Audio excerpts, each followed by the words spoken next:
Hello, and welcome to Up Close on METV. I'm Charles Clapsaddle, Station Manager for Manatee Educational Television. And on this very special edition of Up Close on METV, it's my pleasure to have the opportunity to talk with Major Connie Shingledecker, the Investigative Bureau Chief for the Manatee County Sheriff's Office. Major Shingledecker, who will be retiring soon after almost 39 years, has brought great credit to the Sheriff's Office and has provided this community with leadership, support, and dedication for children, families, and to the most vulnerable in our community. Her list of achievements and accolades are numerous. Let me run through just a few. As recently as 2015, the Women's Resource Center honored her as one of 25 Wonder Women honored at the WRC's 25th anniversary. In 2014, she was the National Association of Commission for Women and the Florida Commission on Status of Women Achievement Award. In 2013, she was honorary chair of the Women's Equity Day celebration for Sarasota and Manatee County.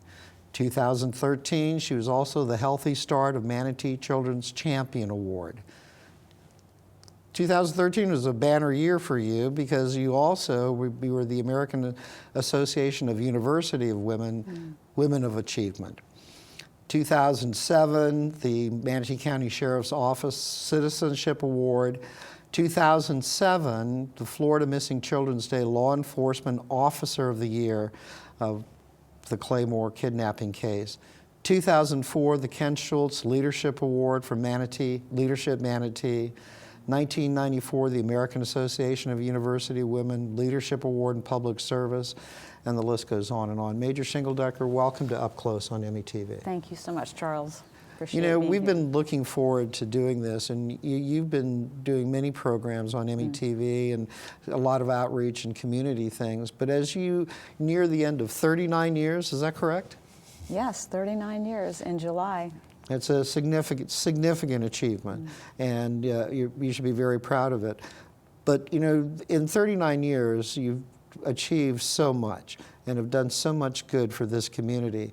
And we want to take an opportunity to talk a little bit about all of those things. But first, tell us a little bit about yourself. Where did you grow up? Well, actually, I was an Army brat, so one of 5 children, the only girl, 4 brothers. I like to say I was raised by wolves. So, it was survival of the fittest for certain in our household. 2 older brothers, 2 younger brothers, and then I would later have another brother come along when my father remarried. But yes, I was born in Fort Rucker, Alabama, and then my father, as military folks are likely to do, moved every couple of years. Right. So we ended up spending 3 years in Germany, and so we were there until about 1960, and then came back to the United States and went to Georgia, Fort Benning, Georgia, and then came to reside in Tampa. My father ended up in Tampa at MacDill Air Force Base, and so we ended up in St. Pete, where my grandmother lives. So when my parents divorced, we just stayed in St. Pete. So I spent the rest of my childhood growing up in St. Petersburg and went to Lakewood High School. Well, you know, what a great period to grow up, travel around the country, see different parts of the world. It's an exciting thing when you're a young child to be able to do that. Well, it seems like it would be, but you don't make too many friends when you're moving that frequently. And I remember that my grandmother bought me a watch for Christmas, and that's when we had settled down in St. Pete, and I put it on, and she said, well, tell me what time it is. And I said, I don't know how to tell time. Oh. And she said, really? How was that? And it was because we had moved so often. I must have just missed it, and missed that learning how to tell time. So she bought me a game, a clock game, and that afternoon I spent playing, and I was determined, and I learned how to tell time in one afternoon. So That's terrific. But settling back here in Florida, with your family, and growing up, and you went to high school, and then you came down to this area to go to school. Is that correct? yes, when I graduated from high school, I decided to go live with my father for a few years, and he was living in Venice, and of course I wanted to go on to college, and I couldn't afford to go to a 4-year college, so I went to Manatee Community College, MCC. So that's where I found my love for law enforcement, because I took a law class, or a criminal law class. Really? From, of all people, Thomas Burton, who would go on to be Sheriff Thomas Burton. So he was teaching at the He time. was. He was an instructor, and he could see that I had quite an interest in law. It was fascinating to me, and of course I got really good grades at it. And he said, listen, when he got elected sheriff, why don't you come to work for the Manatee County Sheriff's Office? And I thought, well, that would be pretty exciting Sure. to go to work for the sheriff's office, and so I took him up on it, and I did. And so you entered the sheriff's office, and did you go through like a police academy or the sheriff's academy, or what were you doing on your initial position? Oh no, I didn't go through the police academy right off the bat, because there were no female law enforcement officers at the Manatee County Sheriff's Office. None. Not on the road. They had bailiffs, and they had Myra Hunter, and I think Yana Valdez, when I first came on, she was a bailiff. And so they had females up in the jail, matrons in the jail facility, not too many. And so women they didn't have a role in law enforcement as far as being in patrol at that time. So I had a vision that that's what I wanted to do. Eventually I wanted to be a detective, but it wasn't something that you could just walk around talking about. I was Exactly. 21 years old and full of life and excited about the future and what it might hold, but as far as they were concerned, I was just going to be a woman working behind a desk or working in Some kind of communications. administrative task that, Exactly. that during that period of time, many women were assigned to that with very limited opportunities. Correct. So, and you went into that position. You worked very hard to do that. Did you enjoy that atmosphere? Oh, I did. First of all, I was working at the switchboard, which was a piece of cake, I mean, it's, and I enjoyed that, but I ended up transferring into communications. And back in the day, this is when the entire sheriff's office was in the basement of the old courthouse. Really? Yes, it was in the basement. So they had a little tiny area. It was not quite 2 full rooms where the communications center was. And the dispatcher would sit sort of alone and up to the front. And what we called complaint takers, and there would be 2, would sit behind them. And they had a wall with glass, and then they had these little holes cut out, and you would write the complaint. When the complaint, they would call in, and you would take the complaint, and you would write it down on a card, and then you would tap the card on the little opening, and then the dispatcher would turn around and would take the complaint card from you, and then dispatch the person to that call off of that complaint that you had taken. So that's how it started out for me.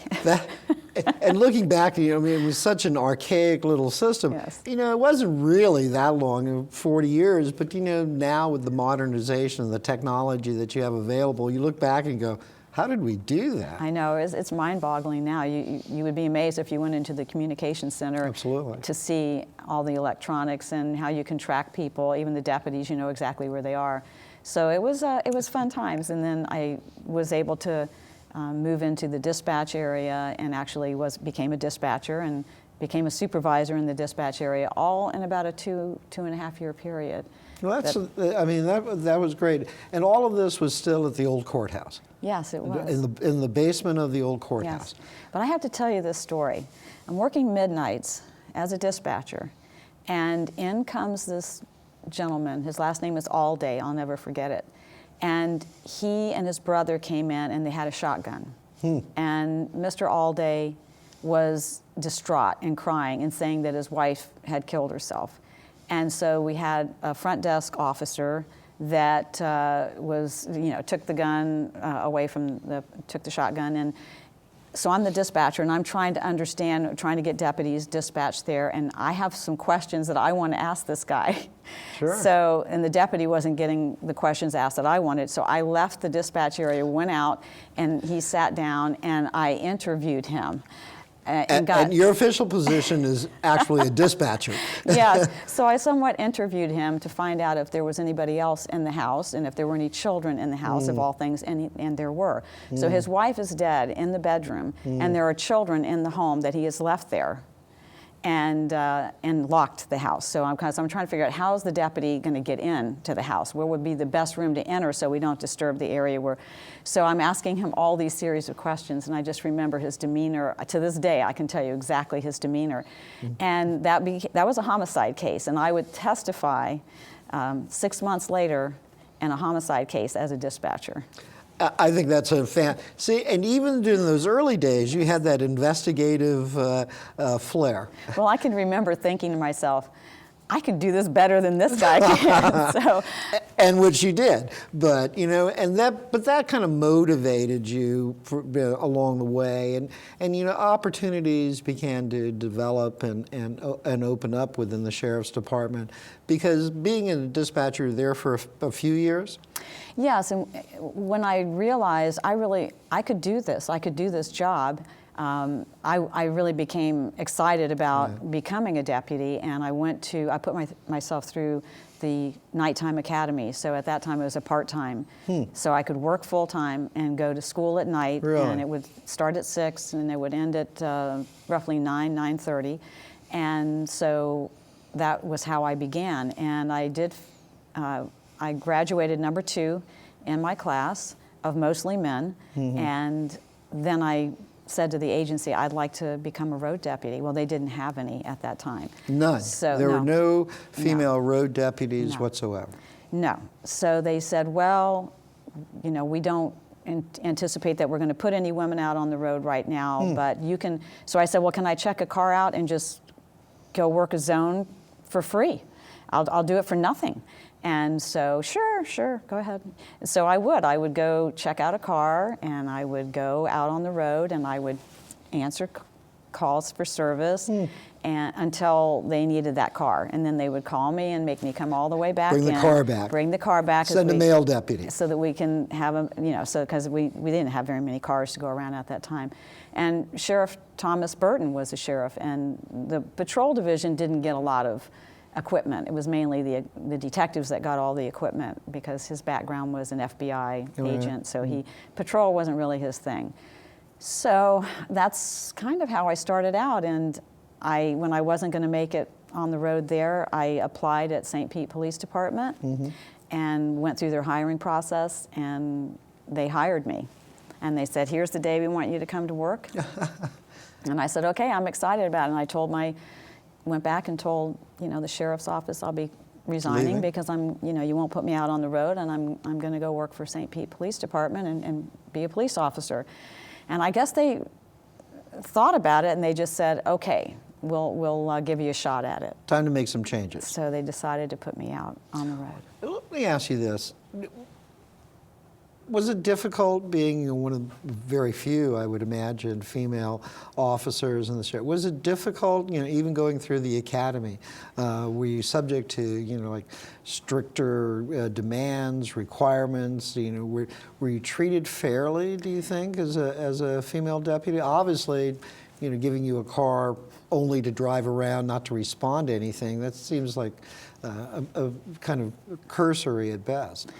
Well, and I didn't have any training. I mean, other than going through the academy, I didn't have any formal FTO training or anything like that. So it really was kind of dangerous to put me out there, because I was always getting into things. There's no doubt.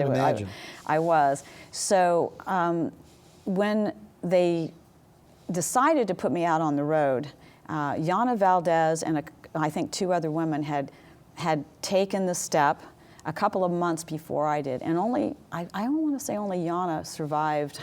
That word doesn't sound well, but only she was the one that made it out of that first initial group that went through. The others were so intimidated by the male deputies and the situations that they got themselves into, that they decided that they didn't want to do it.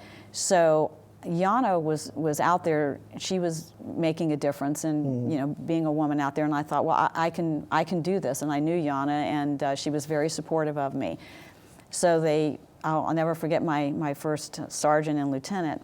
And so I go out on the road. Roy Hackle was my sergeant, and I'm thinking of the lieutenant.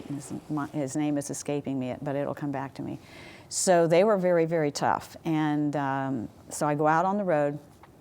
I go through, FTO back then was 1 to 2 weeks worth of riding with another deputy. That was it. And that was it. But I will tell you, have to tell you this first. When they called me in to tell me that I was going to be put on the road, here's what they said to me. Okay, we're going to put you out there on the road, but you're not going to make the same amount of money as the male deputies. Oh, they told you that right off the bat. Right off the bat. You will not make the same amount of money because you don't have a family that you have to support. I thought, okay, well, what about these single male deputies that aren't supporting a family? They're making the same amount of money as somebody that does, but so they didn't pay me the same amount of money, and they paid me less to do the same job. But that was fine. I wasn't going to argue about it. I just said, okay, I'm ready to go. I'm ready to do this. So then they also said, well, we want you to know that the wives of these deputies don't want you out here. They've called the sheriff, and they've all complained, and they don't want any of you women out here either because they're afraid you're either going to get their husbands killed or you're going to steal their husbands. And I was thinking, well, I don't know if you've taken a look at your husbands lately, but no, that's not happening. That's not going to happen. Not happening. So I just... So from all fronts, really, from internally and externally, there were all these like little artificial barriers that kept getting thrown up by you, whether it's like not getting enough training or finding some excuse for not involving you more. Well, I would have to say that the training that I got was probably the same that they were giving anyone. It just wasn't very much at that time. That's just how long ago. Structured. That's all. Yeah, that's how it was structured back then. They didn't have a very formal process. But and I just felt like if I could just show you what I can do, and let me get out there and show you what I can do. So the very first year that I was out there on the road, it was very difficult. I mean, there were times when it was dangerous. My male counterparts, because there was only one female per squad, so you were the only female on the squad, and they would delay responding to back me up. So, there was one deputy in each zone, and you would respond to a call, whether it was a domestic or an alarm at a building. And technically, before you went in to clear the building, we didn't have canines back then. By the way, we didn't have OC spray, and we didn't there were no tasers. You had a gun, a flashlight, and a baton, and that was pretty much it. So I would be waiting for this deputy to come and back me up, and when it was apparent that they were going to take a long time getting there, I just would search the building myself. And then I would come back out, and I would cancel them. And I would say, you can just cancel. I've already cleared the building, and or I've already made the arrest, and you can cancel. And so that, I think I earned the respect of the people on my squad because I didn't complain, and I did my job, and I didn't wait for them, and I often did all of these things, which I would not recommend that, my female counterparts today, I wouldn't recommend that they do that, but I think it was something that I had to show them that I wasn't afraid to do the job. I was capable of doing the job, and by golly, I was going to do the job, so in spite of them. And so I would just like to tell this one story about my full year came, and I never complained about all the times I didn't have a backup or they delayed in backing me up. And my squad finally had kind of accepted me. And on one particular evening, it was probably about 11 o'clock at night, and I'm driving down 41, and I see near a business somebody that's lurking by a window and acting very suspicious. So I pull the radio mic out and tell on the radio that I'm going to be stopped, and I'm going to be doing, checking out the suspicious person. You have to call your radio number out first. Right. And then they know it's you, and then they respond back, and then you can start telling them whatever you're going to tell them. Well, back in the day, there were people with really high antennas. Other deputies had much higher antennas, and they could overpower your signal with their higher antenna.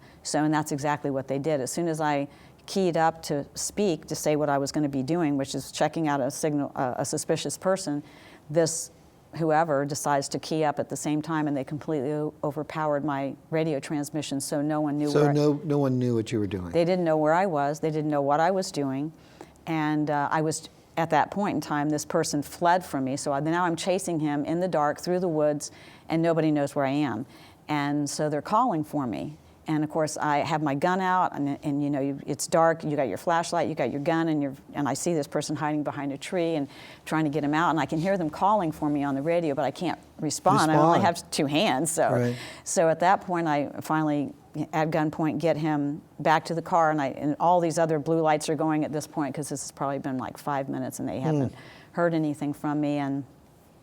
And so it was later on that I would find out that somebody had overpowered my transmission and no one knew where I was.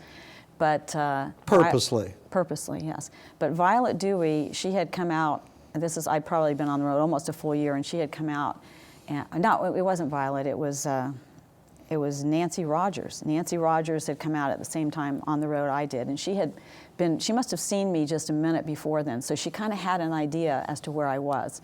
And so she was telling the dispatchers, I think I last saw her at this vicinity, and so they were searching for me, and they found my patrol car. And then she's the one that told me what happened.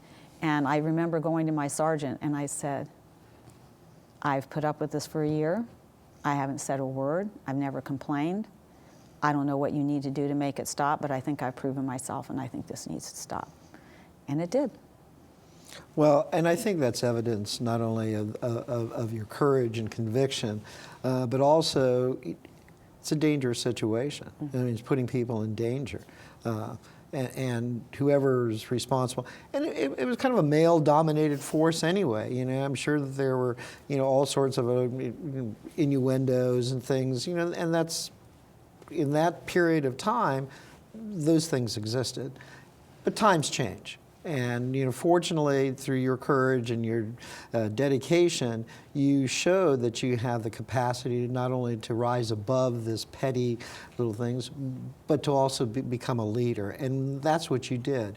You rose from being a patrol deputy to corporal to a sergeant, and all within a relatively short period of time. And please correct me if I'm wrong, but you made sergeant in like 1986, and you were a detective in 1985, and that was kind of a dream come true for you to become a detective? Well, and that's kind of an interesting story because it was in the Crimes Against Children's section, and I wasn't sure that I really wanted to do that. Right. I'd been on the road for 5 years or 6 years.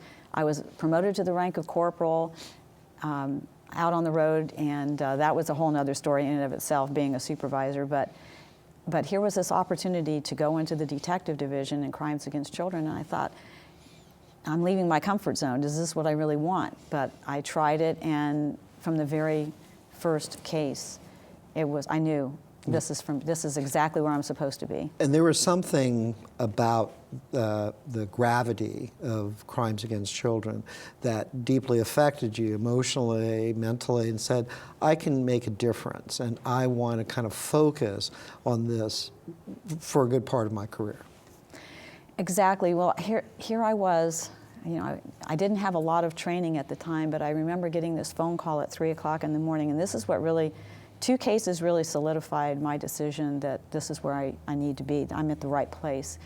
I would get this call to come out at 3 o'clock in the morning that there was a child at the emergency room at Manatee Memorial Hospital that had some burns and bruises, and I would need to respond. So I get there, and as I'm driving, I remember thinking, gosh, how bad can this be? And so then I walked into the emergency room and saw this 3-month-old baby girl with 2nd and 3rd degree burns on a good area of her body, and all kinds of bruises throughout her body and face, and she had multiple bilateral rib fractures, we would later find out. And that she had been severely abused by her natural father, who was a 17-year-old, I call him the loser man, you know, staying at home while his girlfriend was working, and that he was inflicting these injuries on this child. And I just realized right then and there that this is the job for me, this is what I'm meant to be doing. And you know, it's fortunate that there's someone like you that could be that kind of guardian and to stand there. But I must ask you, when you see, incidents like that of horrendous injury, to somebody so vulnerable and so unprotected, it's got to be emotionally wrenching, to see that. But as a professional investigator, do you separate that part from it, from that kind of emotional, feeling? Well, absolutely you do. You really have to focus on so many things that need to be done, and so you don't have time to process how you actually feel about it, which is interesting that you bring that question up, because it would be years that I would be working those cases. Even though I got promoted to the rank of sergeant shortly after I went in there, I stayed in that same unit and took on a caseload the same as the people that worked for me, because I just didn't think it was fair, number one, that I should supervise. I only had 2 or 3 people working Right. for me, so how I needed to be a working supervisor, how could I expect them to just handle all of these cases that were coming in? And as we got good at what we were doing, and I'm talking about in the sexual abuse arena as well, the next case that would really solidify it was a young 8-year-old boy was being sexually abused. He was going to a private school, and it was his 78-year-old teacher. His name was David Shrum. I'll never forget it. And after interviewing this young boy and realizing what had happened to him, I began an interrogation of Mr. Shrum, and Mr. Shrum was 78 years old and had never been arrested and was a pedophile. So you can imagine this was a behavior he had in many communities. He had been run out of, one after the other, and ended up in Manatee County in a private school and was sexually abusing this young boy. So I just would not give up on him telling me, what happened. And I said, what is it going to take for you to tell me what happened? He goes, well, I won't tell you, I'll tell a man. And I said, okay, let me go find one. Just wait right there. And I went searching for a male detective and found a male. It was a captain. His first name was Gary and his last name escapes me. But I went and found him, and I asked him to come in. I said, he wants to confess, but he wants to confess to a man, and I'm fine with that. I just want that confession. Exactly, and he did, and that was such an exciting moment for me to feel that I'd made a difference in this young child's life, because, as you know, there's very little physical evidence in those cases, and that this man who had been committing these crimes for years and had been getting away with it was going to be arrested and wasn't going to be a danger to society anymore, and that just made it solidified that this was the right place for me to be. And the key thing, and please, I'd love to hear your point of view, is that crimes against children are horrendous. They're most vulnerable. Children sometimes don't have the ability to speak or to relate what that incident may have occurred, whether it's a beating or whether it's a sexual assault. So it makes it even more difficult for you as an investigator to kind of find out what happened and to try to find that evidence to pursue this. And that you're right, and it's and I didn't have a lot of training to go along with that. So once I started going to the schools that would help me gain even more skills, I was like a sponge and soaking it all up, and certainly infusing that same enthusiasm for the job with the other detectives that were there, and we would go on to be so very successful in getting confessions and being able to get to the bottom of these incidences, that we would have people calling us, and that otherwise the community, these people had never told anyone. Exactly. And they had a sense of that they were going to be believed, that something was going to come out of this, and it wasn't going to be a dirty little secret, or the family's dirty little secret any longer, that there might be some closure and that something would be done about it. And it was a great sense of accomplishment. But during this period of time, as from those early kind of rough-hewn days of people playing dirty tricks, the sheriff's office began to evolve too. It became Oh, yes. much more professional. There were standards of excellence that were set, procedures were changed, policies were changed, and it incorporated, they wanted the best and the brightest, and they gave, more and more responsibility, but at the same time, expectations were raised as well for the sheriff's department. Is that kind of a correct assumption? Well, we ended up with a new sheriff. So I think a big lot change. of things did change. And Charlie Wells ran for sheriff and was elected when I was a patrol deputy. And so it would be under his time as sheriff that I would go on to go into the Crimes Against Children's Unit and be very supported by a person that didn't, just had a vision of what he wanted the sheriff's office to be like, which is exactly what you just described, to be professional, to be all of the things that it wasn't in the past, and to certainly promote ethnicity and race and gender. And yes, and equality. And he had a vision of what he wanted his sheriff's office to look like, and it was to be that diversified. And I was very, very fortunate at that time to have a sheriff of that kind of vision. And so he didn't have any issues with women being able to be promoted. And when I did take the sergeant's test, I will tell you, I came out #1 on that test, because it wasn't that you just had to be good, you had to be the best. You had to be better? You had to be better. But I will say that the whole issue with pay, it would take several more years. I never talked about it. I never told anyone that I had been paid less money.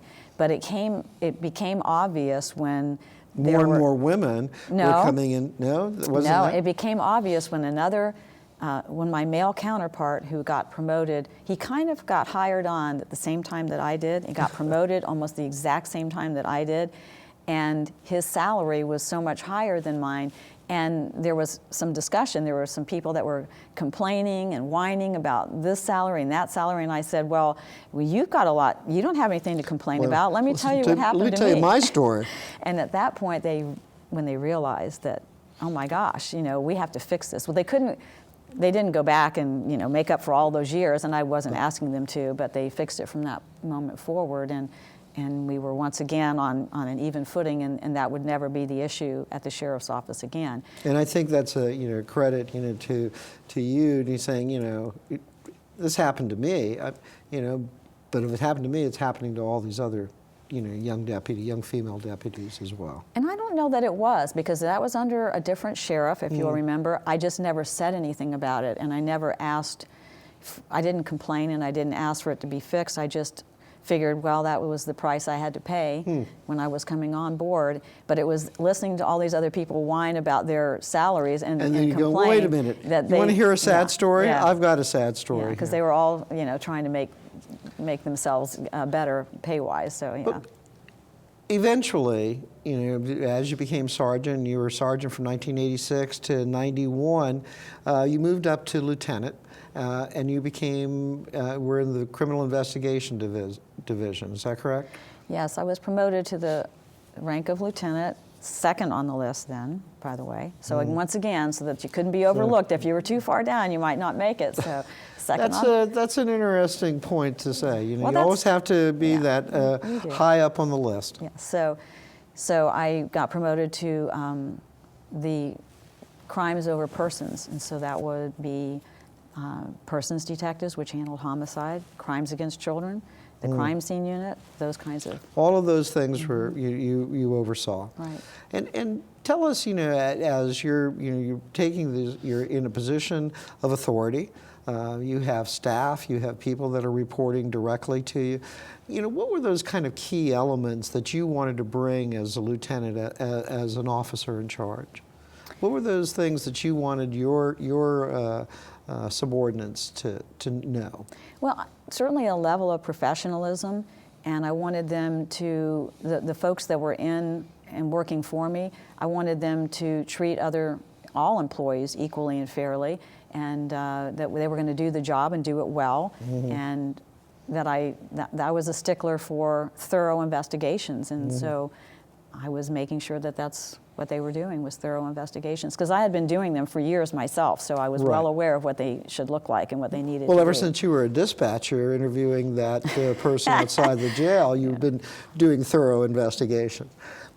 But as you move up, people have realized, not only the caliber of an officer that you are, but also that your potential for, kind of leadership and growth and just management. So you rapidly being, kind of a transitory, you rapidly kind of moved up the rank. You, from lieutenant, you became captain of the District 2 Patrol Commander, and then moved into the captain of the Criminal Investigation Division. And those are significant places of authority.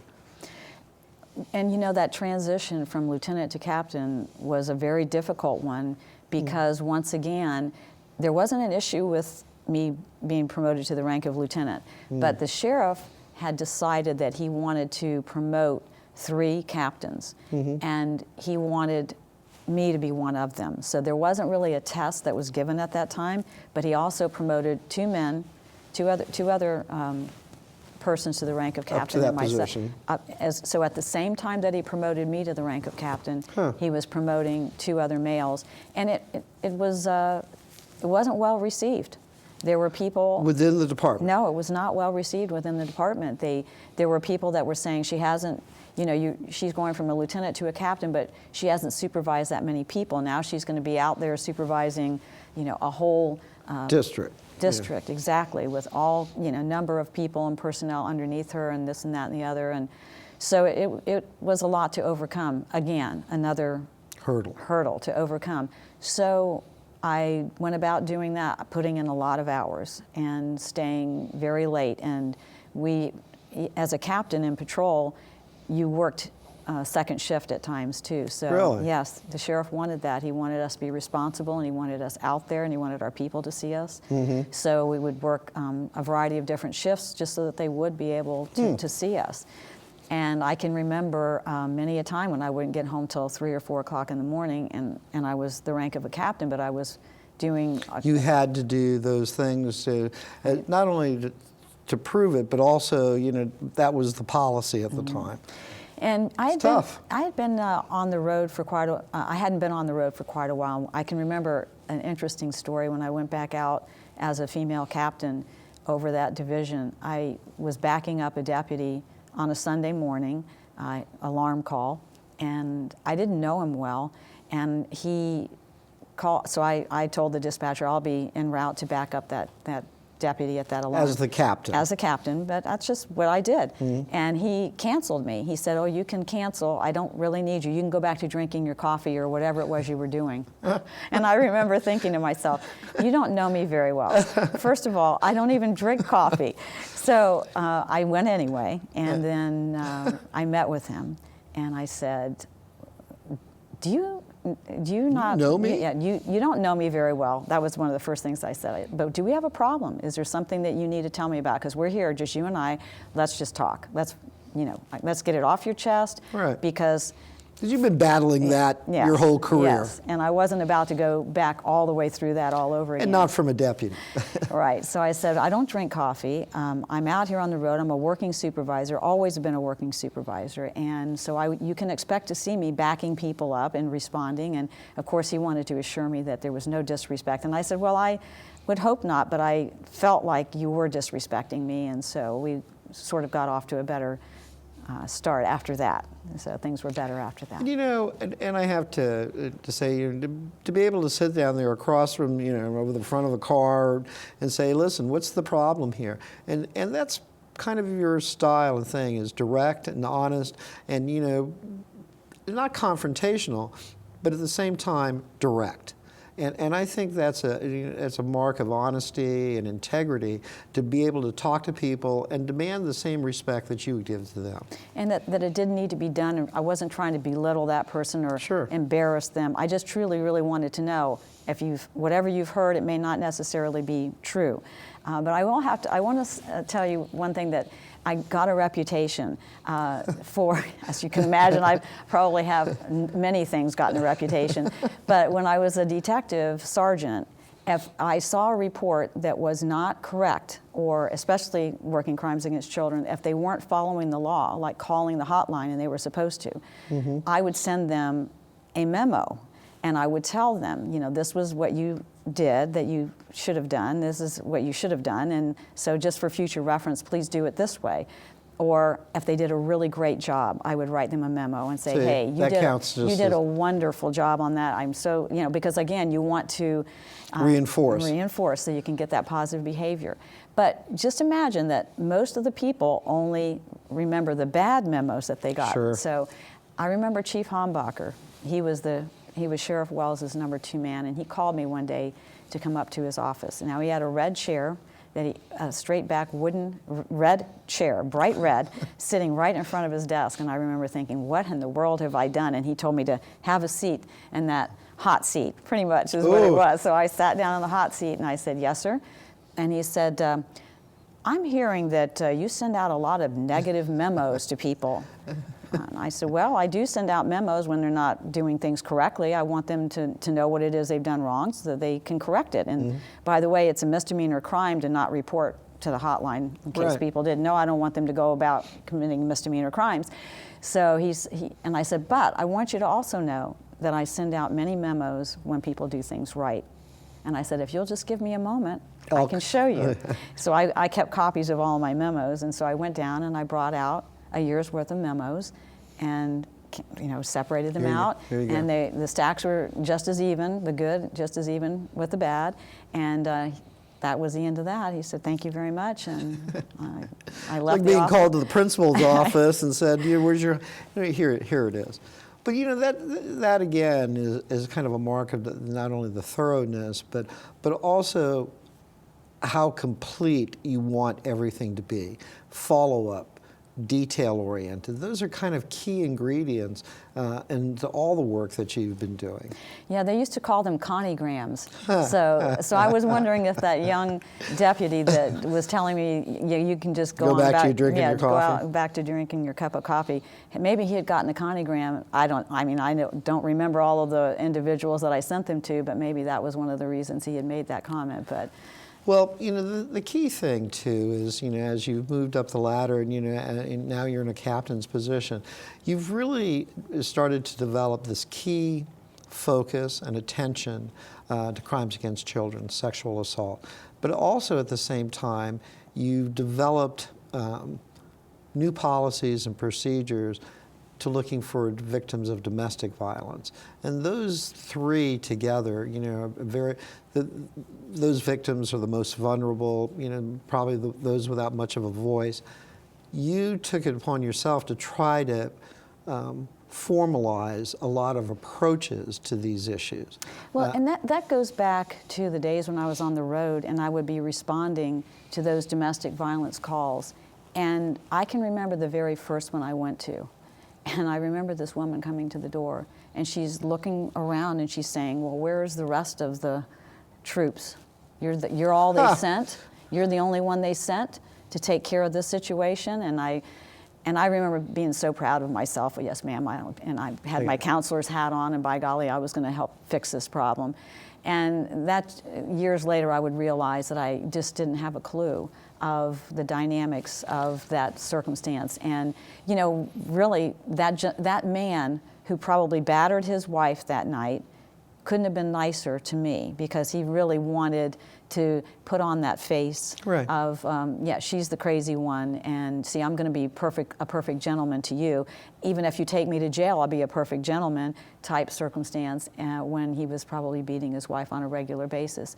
But I found it important when I would be out on the road, and I remember this one case of domestic violence specifically.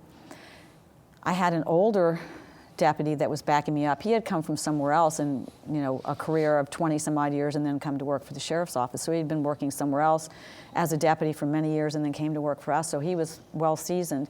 And this woman was terrified. Her husband had broken out the sliding glass door trying to get to her, and she was just terrified. He was on probation, and she was asking wanting help from us. So he had fled, so he wasn't available to arrest, and she didn't know, what to do. How am I going to keep myself safe? And I said, when I found out he was on probation, I said, well, let me get a hold of his probation officer. I'll stay here with you until we can get enough information from the probation officer. We can violate him. We can get maybe get him picked up. And I remember staying there with her, making sure that her door got secured, and just spending quite a bit of time there on that call.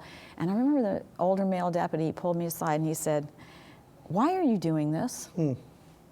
And I said, because, first of all, I said, what do you mean, why am I doing? Why are you doing this? Tomorrow, they're going to be back together. You've wasted all of this time today, and they're going to be back together tomorrow.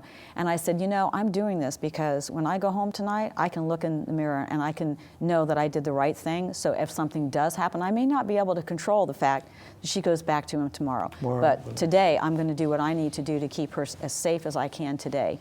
And then I'll worry about what happens tomorrow. And that set the tone for me with domestic violence, that you always did everything possible that you could do because you couldn't control the outcome any other way. Right. And I would imagine, too, that, the domestic violence cases and child abuse or, sexual assault thing, as long as you're able to do the right thing right off the bat, there's so many other extenuating circumstances that you can't control. But if you can do the right thing at the right time, that's the only course of action that you want to take. Exactly. And so, you wonder, how did I become passionate about it? Well, I started teaching and instructing in the areas of domestic violence and learning a lot more. And of course, the experiences that I had from being out on the road and seeing some of these circumstances and how powerful the words are, "I care about you," how powerful the words would be, I want to help you, and really meaning it, and people for the first time maybe ever hearing that, because a lot of the officers would just be so cavalier about it because they had seen these women go back over and over again, go back to these people, and so they were frustrated, and so they felt that, well, if you don't care enough, why should I? Right. And I just felt that there had to be something more to what was going on, and I didn't treat them that way. I didn't give them that sense that I didn't care about them. I wanted them to know that I did. So. And you created an environment too. I mean, throughout the course of your leadership, you kind of set up classes and did training for your deputies that they would recognize these signs of domestic abuse. The right techniques to use, how to deal with an aggressor, how to know which was an aggressor and what was non-aggressor. But you kind of set that template up within the sheriff's department for deputies to follow. Is that kind of a correct assumption? Yes, and I will say one thing that really changed my perception, and I would go on from the very beginning after hearing this one audio tape. I was at a training and I heard this audio tape of a little girl named Lisa calling 911. And she was reporting this horrific, in her mind, how this horrific issue of domestic violence that was going on in her family. She had a little sister that was 4, she was 6, had a little sister that was 4, and they had a little baby brother that was just an infant, newborn. And her mother's boyfriend, father of the infant, was beating up mom and trying to take the baby, and he was drunk. And I just remember how powerful that audio recording was and how it impressed me of what these children must be experiencing when they see and hear domestic violence, and they're helpless. They have no way to do or help or control anything in their lives. And the only thing she could do was call 911, and you could hear the mother in the background yelling at her, "Shut up." And she was just so caught up in the circumstances that she couldn't see what was happening and how her children were being affected by it. And I just remember how important that was at that time to change the way we did things at the sheriff's office. I remember so many times people ignoring those children. They weren't even talking to them. They weren't documenting them in the reports. And I started thinking about how that child would feel at school the next day, if she was even in school the next day, if she was sleeping well, all of these things that were going through my mind. And right away I changed how we handled those cases, and I tried to get the officers to be more sensitive to these children. And I said, you know, you don't want them walking away, seeing you arrest somebody that they love. Exactly. And seeing law enforcement in that light. You have to take the time to talk to them. You have to take the time to tell them it's not their fault, that they didn't do anything wrong. And it just seemed like it was this switch that you could turn on, and that the officers started to realize, oh, these children are important here. And so it was just a whole different way of looking at domestic violence from that point on. And I think too, having that ability to, talk to your fellow officers and say, hey, listen, this is a great resource, for you to use to kind of help these children. What we're going to do, Connie, because there's a lot more information that we want to go through, and as you move into some of the things that you've accomplished, and I specifically want to talk about 3 areas of interest. One is child protection, child services, and how certain cases have actually shaped and changed policies and procedures statewide. But I also want to talk a little bit about what you've accomplished in the way of legacy as well throughout the sheriff's. But we're going to take a short break here, and we're going to come right back with more of Major Connie Shingledecker on Up Close on METV.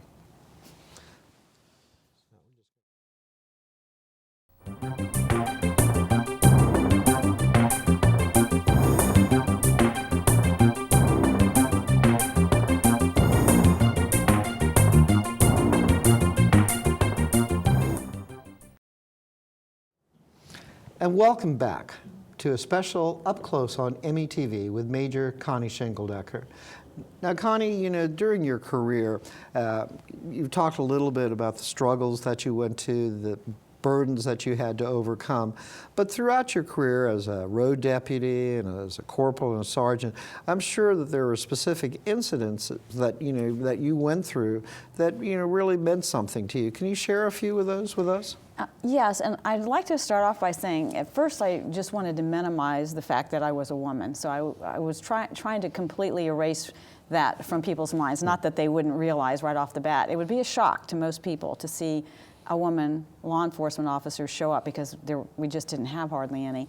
So I made sure I didn't wear any makeup, no perfume, nothing that would stand out. I wouldn't want people to smell me coming before I got there, by the way. So pulled my hair back severely in a bun, and just, again, tried to minimize that whole I'm a woman kind of concept. And but the fact of the matter was, I was a woman, and there were times when it had its advantages. So, for example, we had 2 motorcycle gangs in our county. There weren't many gangs at the time at all, but we had the Outlaws and the Renegades. The Renegades were the motorcycle group that was, we were their home base here. And the Outlaws had a small clubhouse up in the northern part of the county, up near in the Palmetto area. But in the Samoset area was the Renegades Clubhouse. And on a particular Sunday, I was driving around and I got a call to respond to the Renegades Clubhouse for shots fired. And I remember just thinking how unusual it was. And you heard all these stories about the Renegades outlaw motorcycle gang and how, tragic circumstances occurred there. And I'd never been in the clubhouse. I don't think any of the other officers had been in the clubhouse. The only people that probably ever had been is if they'd done a search warrant and gotten in there, because they sure as heck weren't going to let you come in. Sure. And on this particular day I arrived, I was quietly listening to see what I could hear. And I remember approaching, and I didn't see too many motorcycles around, and the front door was standing wide open, and I'm calling out, "Sheriff's office, is anybody home? Anybody home?" And I hear this voice from in the backyard yelling, "Hey, honey, come on in." So I thought, well, I just got invited in. I can't, Sure. I just have to go in. So I walked through the clubhouse, which was pretty disgusting, by the way.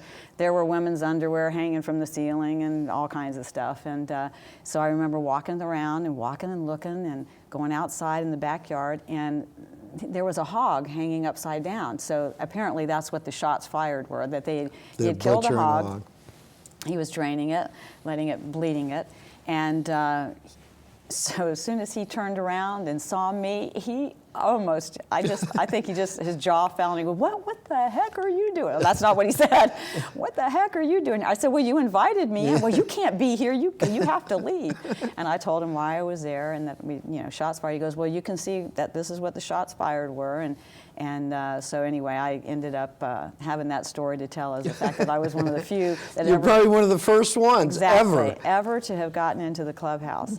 And the other motorcycle gang story I have was, I was always a strong believer in treat people fairly, and it'll come back to benefit you in the long run. Even though you're a law enforcement officer, you don't have to treat everybody badly. So I'm driving around one night, and I'm not sure if you're aware, the Crown Lounge was the most popular bar at the time, and the Peekaboo Lounge, it was right next to the Peekaboo. It's a pawn shop now, so it's right next to the Peekaboo Lounge, and usually the guys would be at the Crown Lounge, the motorcycle guys, and they'd get drunk at the Crown, because the liquor was cheaper there, and then they'd go over to the Peekaboo and pay the dancers or whatever. So I'm patrolling that area, and I'm back in the back streets area, and I see this guy. He's enormous, and he's kind of limping and walking, but he is a renegade motorcycle gang member. And I stopped and I said, can I help you? What's going on?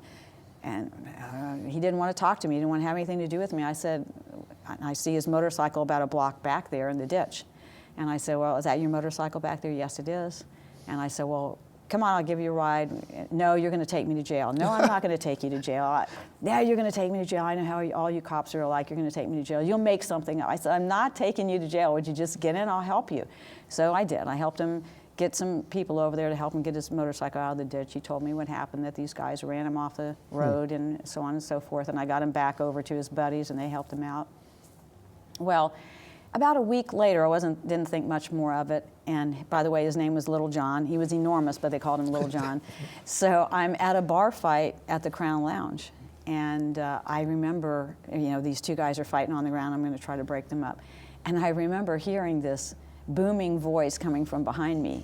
Don't anybody mess with a lady cop. And I was just like, I looked over my shoulder, and there was Little John, and he was just, cool. Nobody was going to mess with me, because he just thought that the fact that I didn't take him to jail, which I didn't have anything to take him to jail over, but he probably was DUI at one point, but not anything that I saw. But you treat him with the respect and the dignity that you treated all the other people that you've had the opportunity to encounter. Yeah. And that's a significant thing. I mean, that's a true indicator of fairness and integrity and honesty, is to treat people with respect and dignity. And you've had that throughout your whole career. I have. But throughout your career also, Major Shingledecker, you've seen some horrendous things, terrible things, and incidences that have changed the course of policy and procedures throughout the state. And one of those horrendous child neglect and abuse things was the Jambrone event, and that was in the early 90s, correct me if I'm wrong, and it was a terrible incident that involved a young boy, Lucas, I believe his name was. I want to say it was 95 or 96. I happened to be a captain in the patrol division, so I wasn't overseeing the crimes against children's area at that time, but it was a young child, Lucas, who had been adopted. He and his sister were adopted by the Ciambrones, and he was a targeted child. He was beaten and starved to death, and weighed 27 pounds at age 7, and was just a very tragic case for our county. And I was asked to sit on a governor's panel to review that, along with several other individuals, to try to make changes or recommendations to changes in the child welfare system. And so I was privileged to have been able to be a part of that. But it was really probably the worst case that we had ever had in our county, and to go over the facts of that case today are just heart-wrenching. And when you're asking about the terrible circumstances and things that I've seen throughout my career, there were many. And initially I didn't think, it's kind of like this glass right here. When you first start off as a deputy, your glass is pretty empty. You don't have a lot of baggage. You don't have a lot of horrible things that you see in your career. And so you're just this glass. And the more stuff you see, the more it gets poured into your glass. And I would learn later on that I had poured all of this stuff into my glass and I'd never emptied it. I'd never really let myself emotionally feel anything about those cases personally, because I was so busy investigating them and the process. The process. You were involved in the process, so the personal side of it took a toll. Well, I suppressed everything. I wouldn't think about it. I wouldn't deal with it. And I didn't realize the toll that it took until I wasn't investigating those cases any longer, but I was teaching or I was presenting. People would ask me to come out in the community. Oh, would you come to the Kiwanis Club and would you speak? Would you speak at the Rotary Club? And I was like, okay, I'll come out and speak and talk to you about these situations. And I remember being very emotional, and all of a sudden I would be crying, and I was just thinking to myself, I haven't cried in years. Where is this even coming from? Well, it's that glass. It's when it's full. There's nowhere to go. And there's nowhere to go. It's going to find its own way out. And it's a release too, It was being a able release. to, you know, and we've heard you speak in public at many different occasions. And you know, when you're out there in public and sharing those deep-seated feelings, you know, it is an emotional thing.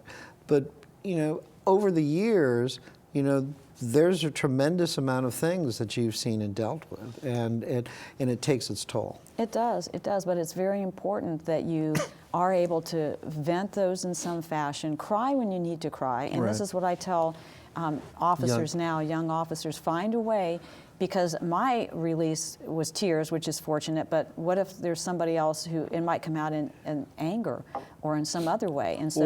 Or some kind of abuse, maybe, you know, some alcohol abuse, Exactly. or whatever the case might be. So it's very important for, you know, for someone as seasoned an officer as you, to be able to talk to your fellow officers, those young officers, and say, listen, I know what you're going to go through.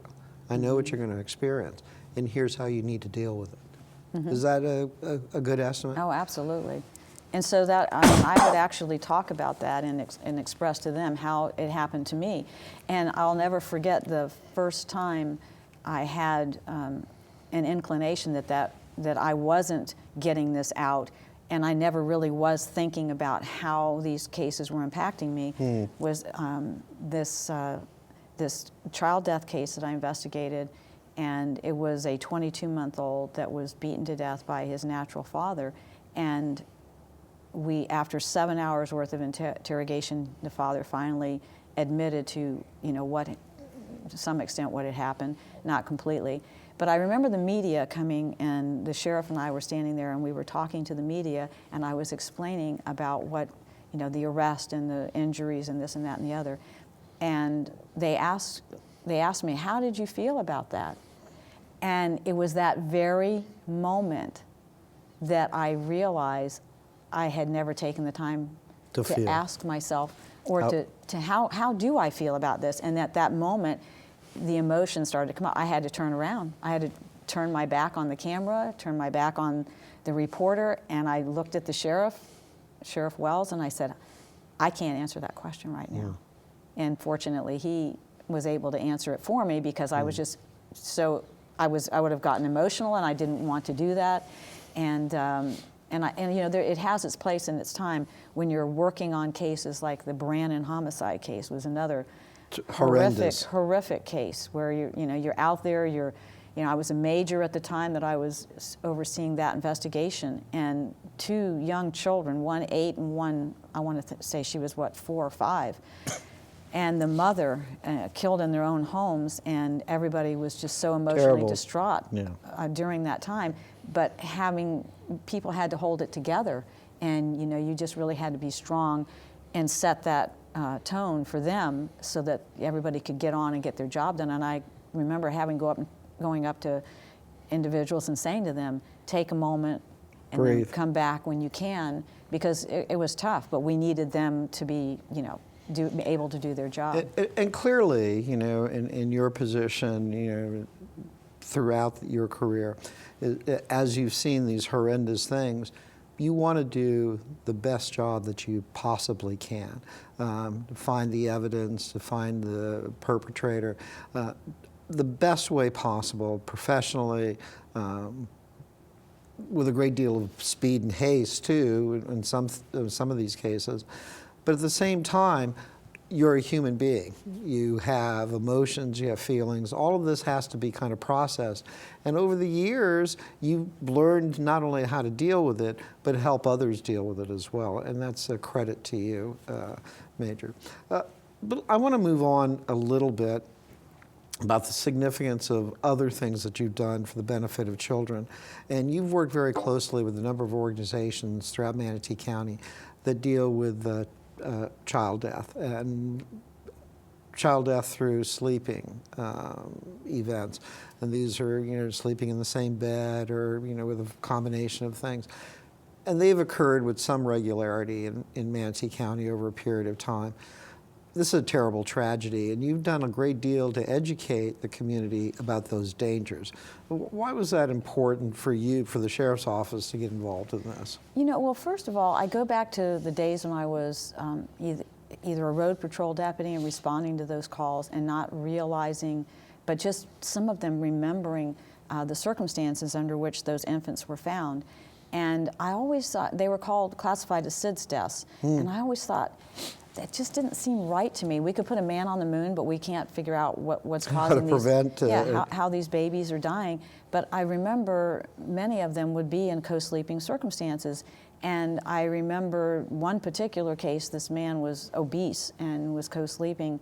And his comment to me when he discovered that his baby daughter was deceased in the bed with him, that he jumped out of bed. Now, this is a guy that weighs probably 400 pounds. I know he did not jump out of that bed. But I thought in my mind, and I asked him, well, were you on the baby? And his vehement denying, but I think that's exactly what had happened. Could have occurred. And that's why he jumped out of bed, because he realized it. So, I was on the road and working this one particular case, and the husband had seen the wife overlaying the infant. And so we realized then, we had an actual case of overlay. And the medical examiner and we discussed this particular case and what we thought was going to be evidence that we were going to find. And there really was nothing looked any different. So it really was all about investigating the scene and getting as much information about the scene and what happened in those circumstances that became important in determining how did this infant really die. Because when you face it, it's all about prevention. Exactly. So if you're going to prevent the death, you really have to know what caused the death. So we began to have this dialogue about how important it was to get to the bottom of it, and the role the medical examiner's office played, and we as investigators played. So it was sort of a natural that when doll reenactment was introduced, I was at a training in Indiana, and I saw this woman working for the health department presenting on doing doll reenactments and how helpful they were to find out how these infants were really dying, and that infants were dying in unsafe sleep. So I came back to my county with that, and I sat down with the medical examiner. I said, I'd like to look at the last 5 years of child death cases, because I had gotten a phone call from the media asking about a teen suicide case and how they thought that teen suicides were really high. And I said, I don't think they are, but I'm going to look. And when I got the medical examiner to give me 5 years worth of child death data, what was phenomenal to me was that infants dying from asphyxiation and unsafe sleep circumstances was number one. Wow. And it was nowhere on the radar. I mean, toddler drownings were number two, and then traffic crashes were next. And so I realized then that we had to do a public awareness on this, and we had been doing doll reenactments ever since I learned from that one woman how to do them. I put together doll reenactment requirements for our sheriff's office, and every other law enforcement agency was trained, and they were willing to buy into it, and we purchased dolls for them to use. So this gives the person an opportunity to show us how they placed the child and how they found the child. Right, and how critical. And I think, to take it even one step further, you started working with community organizations like Healthy Start, Luz Coquera, to educate families about the danger, and the nurses in the hospital about, how not to, sleep with your baby. Separate crib, tragic stories of a woman who had a crib, separate crib. didn't have time to put it together, so what does she do? She takes the baby into her bed. She's Right. working 2 jobs. She falls asleep with the baby in her arms, and the baby perishes. These are tragic stories, but thanks to your efforts, there's an increased awareness now throughout the community about how how to protect your child from the co-sleeping scenarios. Cribs, no buffers, no pillows in there.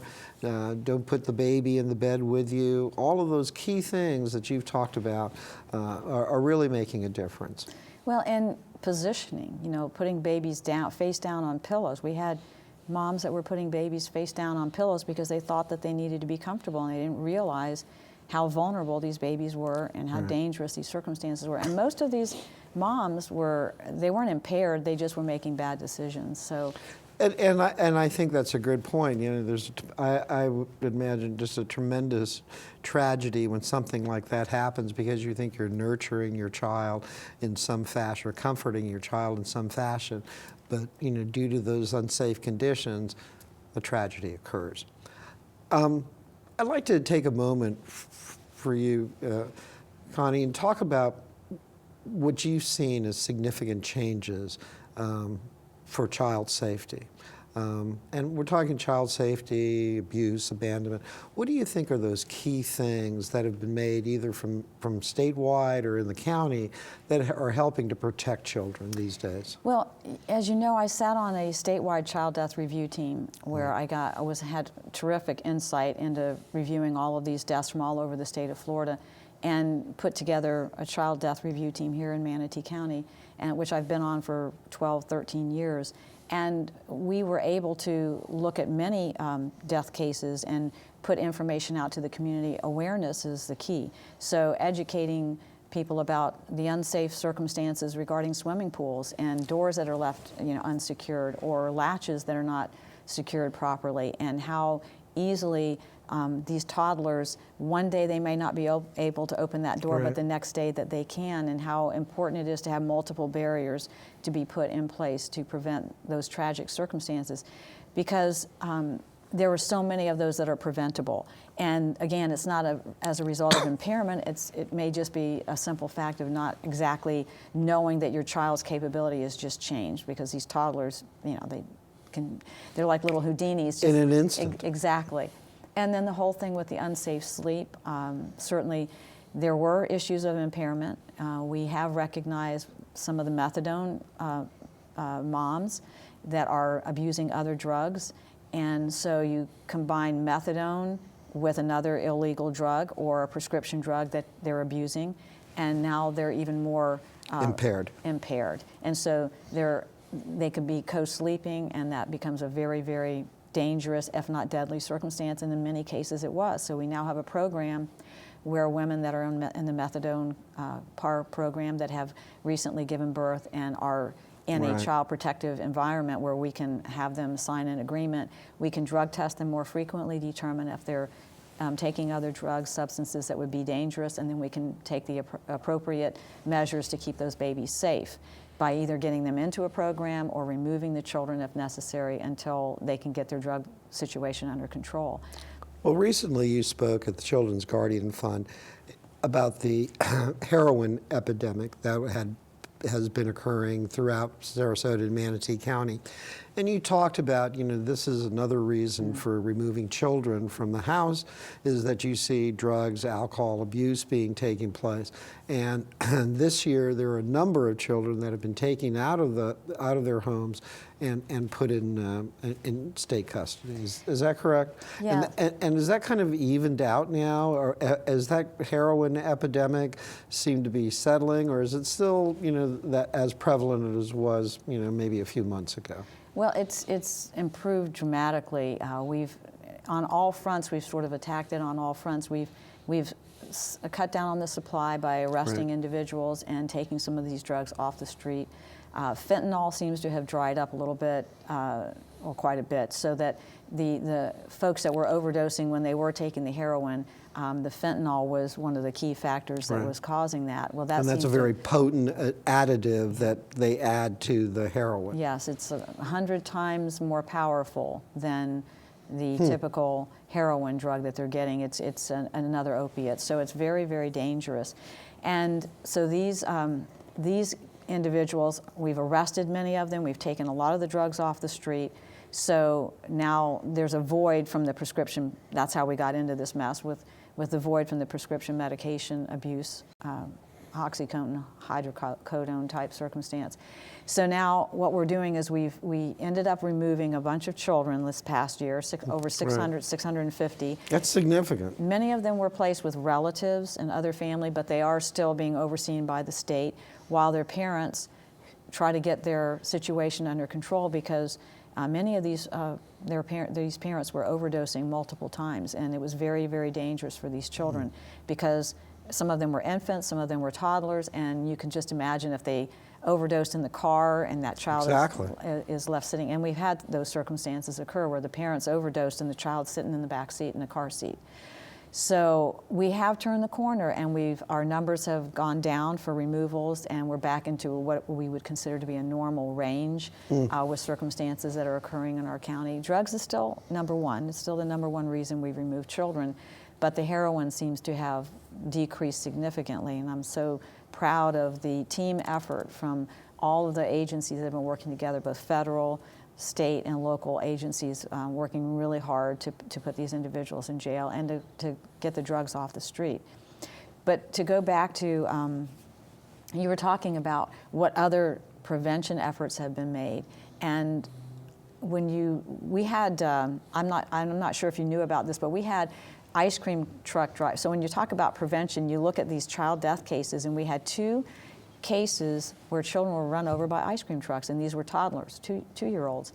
And our local child death review team was looking at those cases, and we said we really need to try to make a difference here. And we looked at what the issues were with the ice cream truck. They couldn't clearly see that these children were there, and one was because of impairment. Not the driver, but the parents were impaired, and they weren't properly supervising their child. And one was just where a babysitter went outside to get ice cream and didn't realize that child had gotten in front of the vehicle, and the driver couldn't see it. So the recommendation became a county ordinance, thanks to Commissioner Getman. I remember that quite well, and Yes. it seemed like a simple fix at the time, but it's really made the difference for children. Especially they hear the sound of an ice cream truck, Right. kids are going to run towards it. And tell us what the simple solution was. Well, the solution was to have mirrors placed at the front in strategic positions on these ice cream trucks so they could clearly see themselves that there was nothing obstructing when they were to pull out. So it was something as simple as that. And so now we monitor these vehicles annually. We look at them and we make sure that they have all of the necessary equipment that's on them. And it's been the sheriff's office does the sort of the checking of those at the same time every year. And it's worked really well. We haven't had another incident since then. And those are the kind of things that really come to mind where we said, well, we could have done this even sooner. Mm-hmm. But those are the kind of things that one learns over a period of time. And I kind of like to recap, if I may, Connie, if I could. And one of the things that I wanted you to go back and touch on just a few minutes, if you could, is back to the issue of domestic violence. There is always an incident. One needs to pick up the paper at any given time, and whether it's a shooting or a beating or a stabbing, these incidents continue, throughout, both Sarasota and Manatee County. But there are ways that individuals can help themselves, and through your efforts and other community, organizations, they can find alternative ways to get out of abusive relationships. And tell us the process a little bit about what happens when the sheriff's office goes to on a domestic violence call. Well, first they separate the individuals, and they're looking to see if a crime's been committed. And we have a pro-arrest policy here, as the state of Florida does. And so if the officers determine that a crime was committed, they're going to determine who the primary aggressor was, and they're going to arrest the appropriate person. Mm-hmm. And that starts a whole set of circumstances that are going to occur. The individual can't bond out that's been arrested until they go before a magistrate the next day. And so when they, at that time, about 1 o'clock in the afternoon, depending on the day of the week that it is, they'll see a judge, and the judge will give them certain restrictions upon their release of what they can and can't do. And one of those it gives the victim, and generally a female, gives that victim an opportunity to go and get an injunction, to get a protective order to prevent that person from coming back to the home.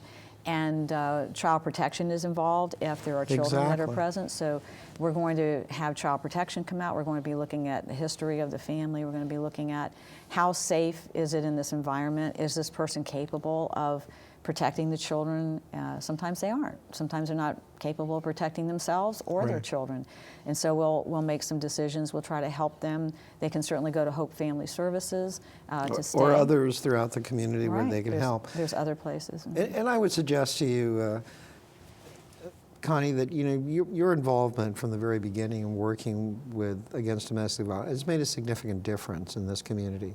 The education of officers, increased sensitivity perhaps, but your involvement from the very beginning as you moved into positions of authority have really made a difference in how the Sheriff's Department and other service providers look at victims of domestic violence.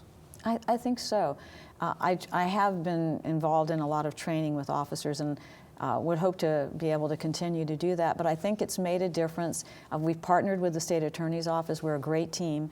Heather Doyle has come out and she's presented, what does it take to make a successful case for court? And then we're talking about lethality assessment. That's part of my presentation, as well as primary aggressor, and making officers aware of how would they go about determining, because it can be difficult. It's not as cut and dry as you would like to think. Not every victim is the perfect victim. Some of them. And I think sometimes both people are impaired, and both so it's very difficult for a deputy to try to make those kind of assessments.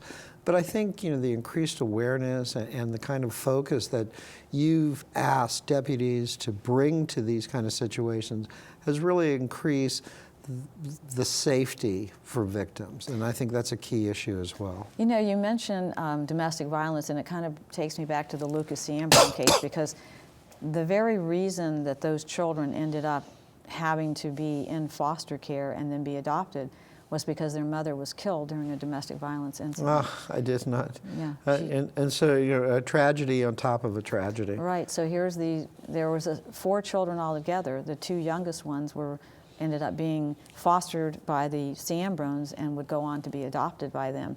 And that particular case made a huge difference in what was happening in Manatee County as far as child protection, because it led to the Sheriff's Office taking over child protective investigations in Manatee County.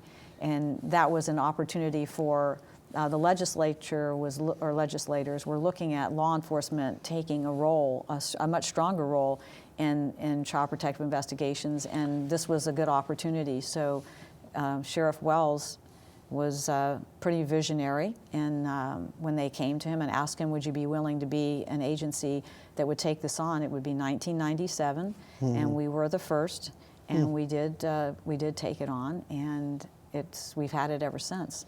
And it's a tough situation to be in, because sometimes there's circumstances where there's overlap, or somebody who should have been or could have been doing more. It's a very, very difficult task to handle. Yeah, child protective investigations are very difficult anyway. And because the whole focus and dynamic is on, so should be on the very big picture of what's going on in this family unit. Are these children safe? And people are not honest with you. People are not going to be upfront. And in many instances, children can't communicate or won't about what's really happening. And so it can be very difficult to try to determine what's happened in a family situation. But again, if I may, I think you've made a significant difference throughout your career of increasing that sense of awareness about the importance of thorough and complete investigations, of why you need to have that kind of focus on that investigation, particularly when it involves children. You know, and it's so true of the entire community, though. I mean, it takes everyone reporting, relatives, neighbors, everyone is considered a mandatory reporter. The more information that we have, the better we are able to keep children safe.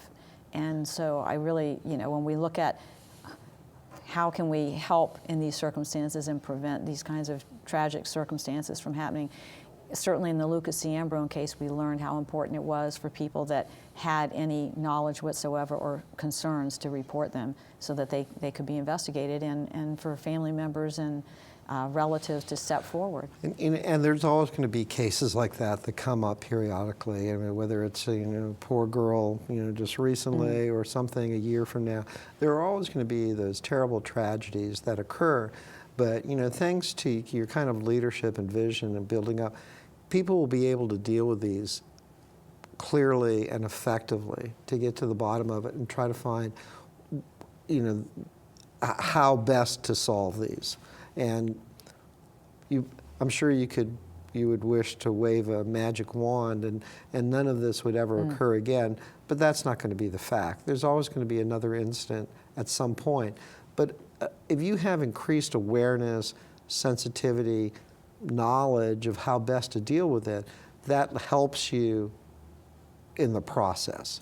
Yes, I tell all of the detectives and the child protective workers, when I train them, I tell them, you'll never know the lives you save, only the ones you don't, and that we have to learn from those cases, and that every single day that we're out there, that we have to be thinking, I have to be doing everything that needs to be done, because you never know when the case that you're working on is going to be another Lucas C. Ambrone case or maybe a Janiyah Thomas case. And so you say to yourself, have I done everything? Absolutely You're never going to be criticized for doing too much, but you're going to own it if you don't do enough.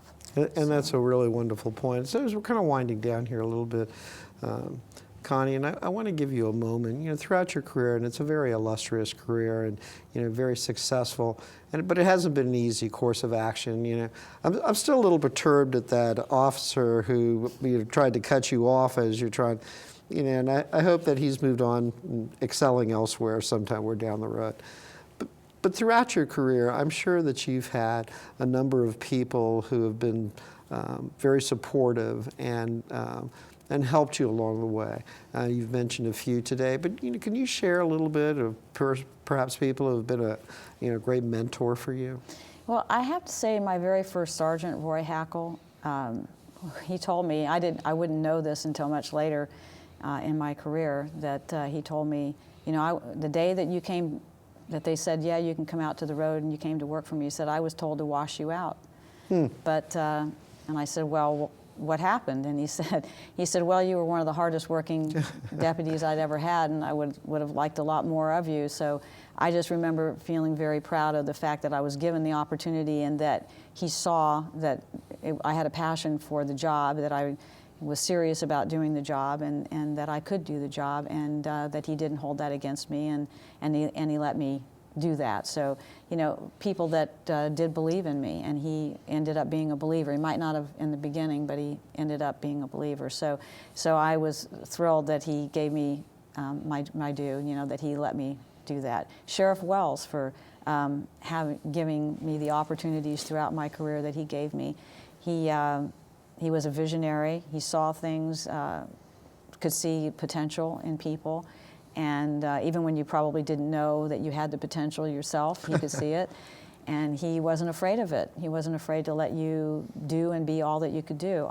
Many of those trips that I made to Tallahassee were because of him. When he was in charge or president of the Florida Sheriff's Association, he was in Tallahassee a lot. There were a lot of issues pertaining to child abuse and neglect, and I was in Tallahassee a lot talking about what I knew well in my areas of expertise, and I was fortunate to have served under him for as long as I did, and he's a person that will always be in my in my mind as someone that really gave me a great opportunity.